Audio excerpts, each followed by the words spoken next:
Hi there, my name is Taylor Cowell with Texas Panhandle Centers, and today I'm joined with the lovely Rick Smithson with the YES program. How are you doing, Rick? I'm great, thank you. Yeah, well, thank you. So the YES program is one of my favorites, I think, at this agency, and we have a lot of programs. But can you please explain just a little bit, in a nutshell, what is the YES program? YES stands for Youth Empowerment Services, and it's for young people, children and youth from the ages 3 up until their 19th birthday. Yeah, so a very long time for people, a very big age for people to be in this program, right? How long do people normally stay in the program? I'd say the average is probably 1 to 2 years, but they could stay longer if needed. Yeah. Where do they go after that?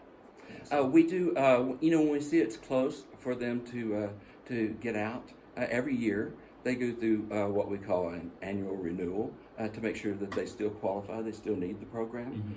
But if we see that, they're doing better and probably they're not going to need to renew every year or for another year, we go through a 3-month transitioning time. Okay. And so that transitional period is where we look to help them to use we call it natural supports, but that's just what that is those are, their family or maybe other areas in the community where they are going to link into getting the things they need, not from, us in Yes Waiver or not from, the agency, Texas Panhandle Centers, but maybe utilizing the things they need from, the school or maybe their friends or maybe just some areas in the community that's going to help them link into services or just the things that they need without having more formal supports. Right.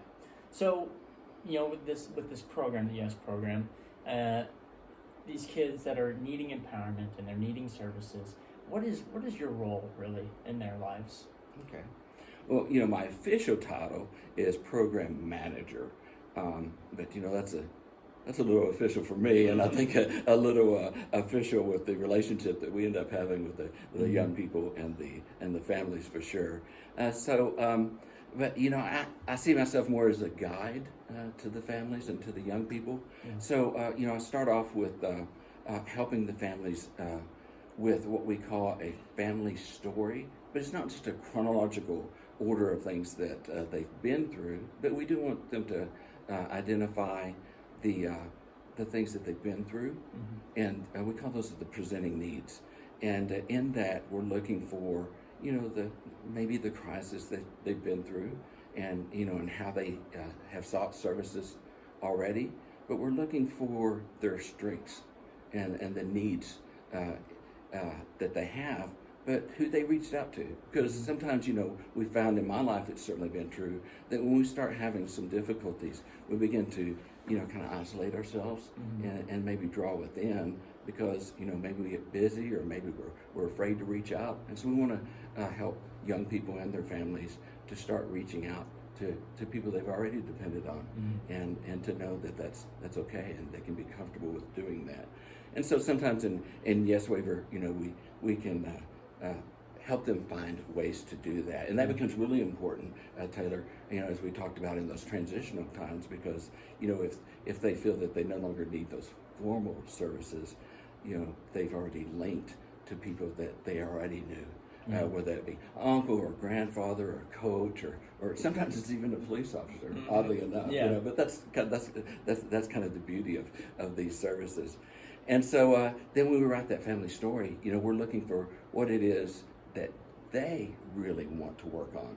Sometimes they've been in services and they'll go in and, someone has said to them, you need to work on this or you need to work on that. That's been really counterproductive for them. Yeah. We want them to be able to feel comfortable choosing what they want to work on, not what we want them to work on. Right.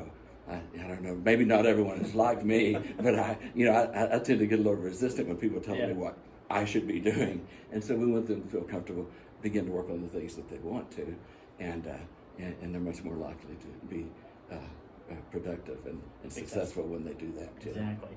It's almost like it's like building an onion from the inside out, right? There's layers, right? That's and you're kind of putting one layer on top of another, whether it's natural supports, families, community, all these things to kind of make that person's recovery and this child's recovery their own and to be successful. Right. So, barriers. There's a lot of barriers with mental health in general, receiving it. I mean, stigma, financial aid sometimes, and a whole other sort of things. What kind of barriers do you think the YES program breaks down for those that are needing services, that are needing someone like you as a guide and to help rebuild kind of their own life when they're this young age? Yeah, I agree with you. There are a lot of barriers, and I think that's one of the things that all of us have difficulties with is providers. I think we see a lot of barriers, and certainly families are suffering with a lot of barriers. One of the things that I have a lot of young people tell me is that being in services, Rick, why is this going to be different for me? Mm-hmm. And some of our young people have suffered through some struggles, and they've been to different therapies, and they've gone, I've talked about this before, I've heard this before, and they're right.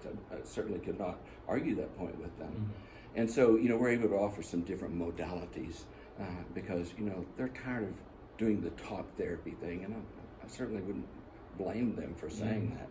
And so we have some different modalities that we can offer them. We have art therapy, we have music therapy, we offer equine therapy, and so with those different modalities, sometimes trying a different approach can be exactly what they're looking for.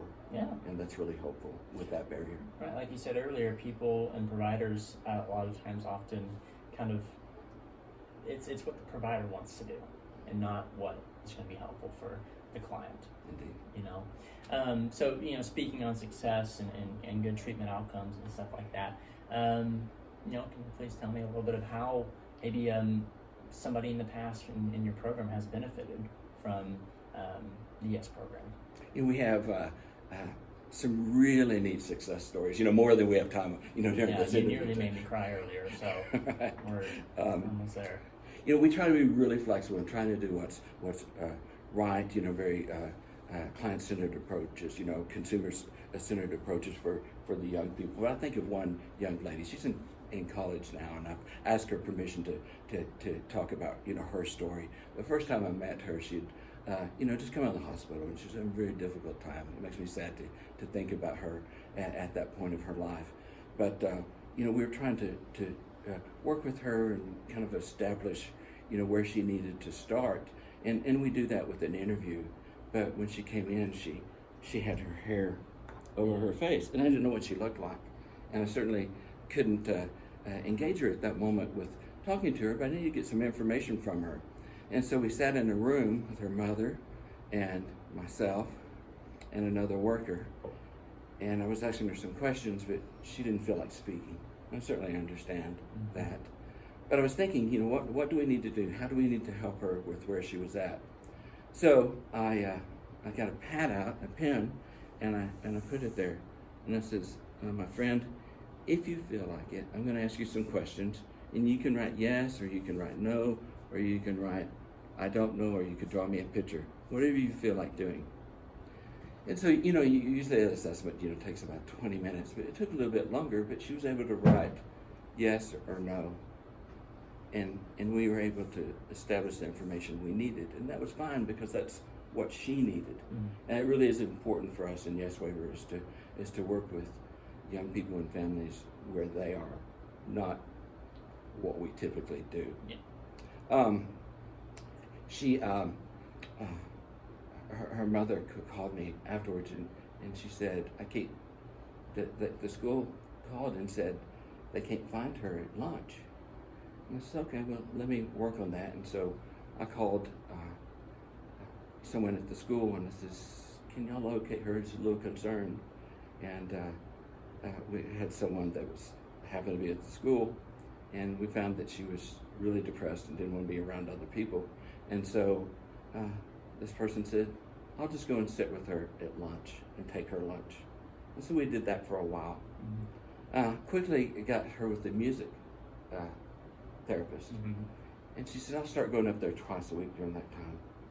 And so this girl who wasn't feeling like being engaged with anyone learned to play the guitar. Started feeling really good about herself. empower her as we're begin to empower her. Again, I had never seen this girl's face because she just kept, her hair, and she just, her self-esteem was not where, I think she wanted it to be. But we had got a donation and got some makeup for her. Thought maybe she would enjoy that. And she did enjoy that. Mm-hmm. And so we had her in the office with her mom, and we were talking and said, is there anything you think you would enjoy? She goes, I'd like working with the horses at the horse therapy. I said, okay. So we did that. And then she came up after a few months and she says, I want to be on the dance team at school. To be honest, it surprised me, Taylor. And I kind of questioned, are we setting her up for failure, or is this going to work for her? Mm-hmm. It was a huge expense that I knew her mother could not afford. Yeah. But her mother says, I'll start making tamales and selling them. So I went up and down that hall we were just in, and I told all my fellow employees, y'all better buy some tamales. Right now. Right now. As many as you can, 2 dozen apiece. Exactly. Yeah. They were very good, by the way. Sure. And so, she raised a little bit of money, but I was able to go to some people, and we raised enough money to put that girl in dance team. And she began to blossom. Mm-hmm. So the odd thing about this whole story, and then I'll get to the point so we can move on, is her horse therapist called me. She goes, we're coming to talk about this girl. This is your problem? He goes, I'm sending you an email. I said, okay. Mm-hmm. He says, just watch it and call me back. Called him back and I says, what's that horse doing? He says, dancing. I says, what? I says, horses can dance? He goes, I didn't think they could. He said, this girl has taught my horse to dance. I said, is that possible? He goes, it is now. He says, she's amazing. He says, when she walks in the arena, every horse responds to her. Wow. He says, this girl is amazing.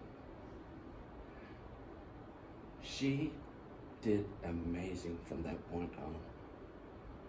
The next year, she was able to raise her own money. She brightened up, was no longer depressed, was no longer suicidal. She sent me later a graduation card of graduation. She graduated yes waiver, which is great for her and her family. Right. The last time I saw her, she came to the front office. They came and got me. She looked great. She was doing well. And she goes, I want you to come out to the car because my mom wants to talk to you. And I was afraid maybe she needed to come back in. And we do that with yes waiver. She goes, my mom just wanted to let you know, and I want to let you know, that this program changed my life. And I've graduated around college, and I'm leaving to go off to college now. Thank you. What a beautiful story, man. It's a beautiful story.